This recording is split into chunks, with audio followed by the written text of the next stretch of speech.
पिछले एपिसोड में हमने देखा था कि फूजियान से फाइट करते हुए वांग काफी ज्यादा इंजर्ड हो जाता है और वो उसका मुकाबला भी ठीक तरह से नहीं कर पाता, जिस वजह से फूजियान उसके ऊपर भारी पड़ जाता है और उसके माँ बाप के साथ उसे भी मारने में कामयाब हो जाता है। लेकिन वांग के मरने से पहले सीतू वांग की सोल को उस पर्ल के अंदर कैद कर लेता है, जिसके बाद वो उसे मिस्टीरियस वैली के पोर्टल के अंदर लेकर चले जाता है ताकि वांग वहां जाकर बच सके। और सीतू ने अपनी पूरी की पूरी पावर्स का इस्तेमाल करके वांग को बचाया था, जिस वजह से वो खुद भी काफी टाइम के लिए डीप स्लीप के अंदर चले जाता है। जिसके बाद यहाँ से ये एपिसोड शुरू होता है। तो इस एपिसोड की शुरुआत में हमें 500 साल पहले का सीन दिखाया जाता है, जहाँ उस मिस्टीरियस वैली में काफी सारे लोग उन ट्रोल मास्टर के साथ फाइट कर रहे होते हैं, क्योंकि सभी यहाँ पर अच्छे अच्छे ट्रेजर चुराने आए थे। लेकिन इस जगह की गार्डियन वो ट्रोल मास्टर ही करते हैं, इसलिए वो उन सभी को वहाँ से भगाने की कोशिश कर रहे होते हैं ताकि यहाँ के ट्रेजर को कोई नुकसान न पहुँच सके। और उन्हीं लोगों में सुआनदाओ सेट का एल्डर एक दूसरे सेट के एल्डर के साथ भी आया होता है, जो यहाँ पर ट्रेजर लेने के लिए आया था। लेकिन वो दोनों यहाँ पर आकर बुरी तरह से फंस चुके होते हैं, उन्हें यहाँ से बाहर जाने का मौका भी नहीं मिल रहा था। वो काफी कोशिश करते हैं यहाँ से बाहर जाने की, लेकिन तब भी वो लोग वहाँ से नहीं जा पाते।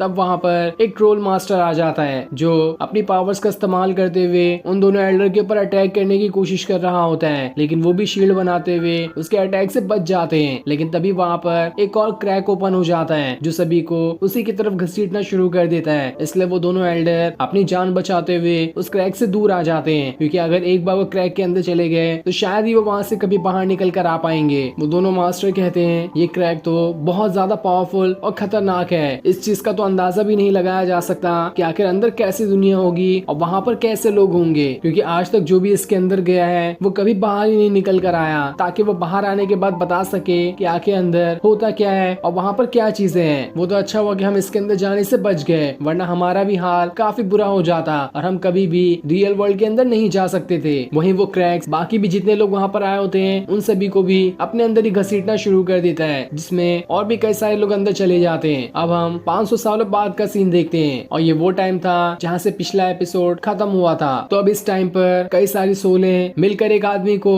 पकड़कर खाने की कोशिश कर रही होती है, क्योंकि यहाँ की सोल जो भी यहाँ पर इंसान आता है उसे खाना शुरू कर देती है। तब उसे वहाँ पर वांग की भी सोल दिखाई देती है, जिसके चारों तरफ उस पर्ल की पावर से एक प्रोटेक्शन लगा हुआ था। और जैसे ही एक सोल वांग की सोल को खाती है, उसे काफी ज्यादा अजीब महसूस होने लगता है, मानो कि वो वहीं पर मारी जाएगी। इसलिए वो सोल वांग की सोल को बाहर ही उगल देती है और अपनी जान बचाकर वहाँ से भागना शुरू कर देती है। लेकिन तब वांग उस पर्ल के प्रोटेक्शन से बाहर निकल कर आ जाता है और आसपास का जितना भी ऑरा होता है उसे अपने अंदर सोखना शुरू कर देता है, जिस वजह से आसपास जो कई सारी सोलें होती है वो सभी अब वांग की बॉडी के अंदर समाना शुरू कर देती है, जिस वजह से वांग की बॉडी को काफी ज्यादा पावर्स मिल रही थी। और यहाँ पर उसका पूरा हुलिया ही बदल गया होता है, क्योंकि अब वो एक सोल ईटर बन चुका है। जिसके बाद हम 700 सालों बाद का सीन देखते हैं, जहाँ पिछले 700 सालों में वांग सिर्फ उन्हीं सोलों को खाया करता था और उनकी पावर्स को कलेक्ट किया करता था, ताकि वो इस क्रैक से बाहर निकल कर रियल वर्ल्ड में जा सके। क्योंकि पिछले 700 सालों से वो हर बार कोशिश करता है कि वो इन क्रैक से अपने रियल वर्ल्ड में जा सके, लेकिन वो कभी भी वहां नहीं जा पाता।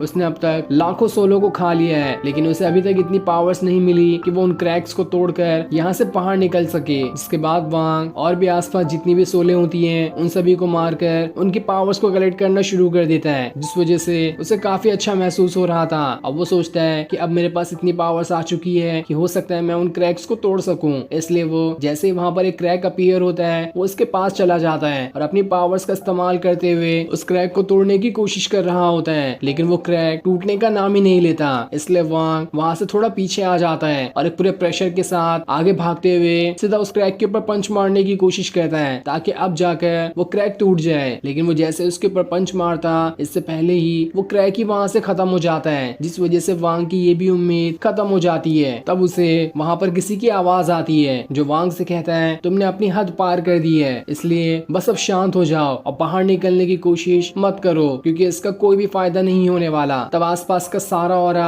आपस में इकट्ठा होना शुरू हो जाता है और वो ऑरा मिलकर वांग की तरह ही एक दूसरे इंसान को वहां पर समन कर लेता है, जो इंसान भी वांग की तरह ही सोल ईटर था। वो वांग से कहता है काफी टाइम बाद मुझे मेरा कोई साथी मिला है जो कि मेरी तरह सोल ईटर हो। मैं भी बिल्कुल तुम्हारी तरह जितनी भी यहाँ पर सोल है उन सभी को खाया करता हूँ, ताकि मेरी पावर्स बढ़ सके। मैंने भी काफी बार यहाँ से बाहर निकलने की कोशिश की है, लेकिन हर बार नाकाम रहा हूँ, क्योंकि यहाँ से बाहर निकलना इतना आसान ही नहीं है। वो उन सभी को उन सोल के बारे में बताने लगता है कि किसकी कितनी पावर्स है और किसे खाने से कितनी पावर्स मिल सकती है, क्योंकि वो वांग से ज्यादा पहले से यहाँ पर बैठा हुआ है और वो अभी तक के यहाँ से बाहर नहीं निकल पाया। तब वांग उससे पूछता है आखिर मैं यहाँ से बाहर कैसे निकल सकता हूँ, मुझे बस ये बता दो। जिस पर वो सोल ईटर कहता है आखिर तुम यहाँ से बाहर निकलना क्यों चाहते हो, देखो यहाँ की लाइफ कितनी अच्छी है, हमें कुछ भी नहीं करना है और ये सोल तो अपने आप ही हमारे पास आ जाती है ताकि हमारा पेट भर सके, तो तुम इतनी अच्छी जगह से बाहर क्यों निकलना चाहते हो। लेकिन वांग उससे कहता है मुझे कैसे भी करके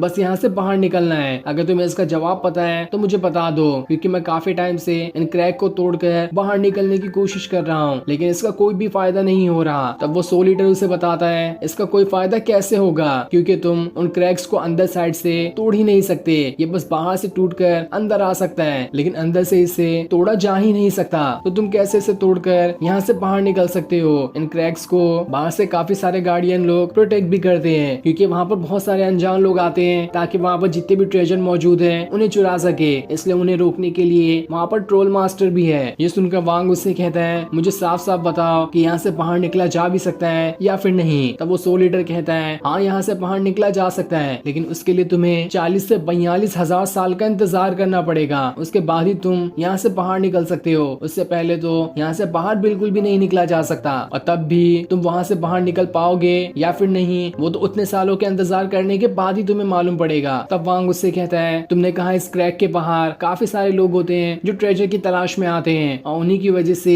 ये क्रैक्स यहाँ पर बन जाते हैं, तो क्या अगर मैं अंदर से किसी को लालच दूं तो क्या वो क्रैक को ओपन कर पाएगा। मेरे पास ही वनली पर्ल है, मैं इसकी पावर से लोगों को अट्रैक्ट कर सकता हूँ ताकि वो यहाँ पर पोर्टल खोलने की कोशिश करें और उसके बाद मैं यहाँ से बाहर निकल जाऊंगा। ये सुनकर तो वो सोल ईटर भी हैरान था कि आखिर ये वांग क्या करना चाहता है। अब हम क्रैक के बाहर एक डिसाइपल को देखते हैं जिसे अचानक में ये पता चलता है कि यहाँ से थोड़ी दूर एक हीवनली पर्ल अपीयर हुआ है, इसलिए वो जल्दी से उसी तरफ जाना शुरू कर देता है ताकि उसे कलेक्ट कर सके। वहीं वांग ने अपने पर्ल की पावर को कई सारे टुकड़ों में बांट दिया था और वो लगातार काफी सारे क्रैक्स के जरिए उन्हें बाहर फेंक रहा होता है ताकि दूर दूर जाकर लोगों को अट्रैक्ट करते हुए यहाँ ला सके। तब सोल ईटर कुछ सोल को पकड़कर उसके पास लेकर आता है ताकि जब तक इन्हें वांग खाएगा तो इससे उसे थोड़ी ताकत मिल सकती है, लेकिन वांग तो कुछ भी सुनने के लिए तैयार नहीं था, इसलिए वो सोल ईटर उससे कहता है अगर ऐसे ही तुम अपनी पावर की मदद से यहाँ लोगों को अट्रैक्ट करते रहे, लेकिन न जाने इसमें कितने सालों लग जाएंगे जब तक कोई इंसान यहाँ पर आएगा, ऐसा करना बिल्कुल बेकार है, तुम्हें बस इंतजार के अलावा